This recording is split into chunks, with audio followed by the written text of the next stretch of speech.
Say you're holding a slightly heavy object in your hand. Now, if you try to hold that object within a container full of water, you'll notice that it feels lighter. It doesn't feel heavy at all. What happens when you put an empty glass into a container of water? Of course, the glass fills up with water. So you're holding the glass of water inside the water which is in the container.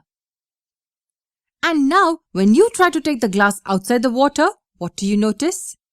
Yes, the glass feels heavier when it's outside the fluid. And the same glass full of water felt light when it was placed inside the fluid. And that brings us to the concept of buoyancy. What happens when an object is placed inside a fluid? As we'd seen in the previous video, the fluid pressure increases with depth. Now, because the pressure increases as we go deeper, the force exerted upward due to the pressure will be more than the pressure exerted downwards due to the pressure. So the force exerted on the bottom of the object due to pressure will be more than the force exerted on the top. So this net upward force exerted on objects submerged in fluids is called the buoyant force. You can test this with a tightly closed empty plastic bottle and a container of water. If you drop the bottle on the fluid, you will see that it will float. That's because the fluid is applying an upward force on the bottle.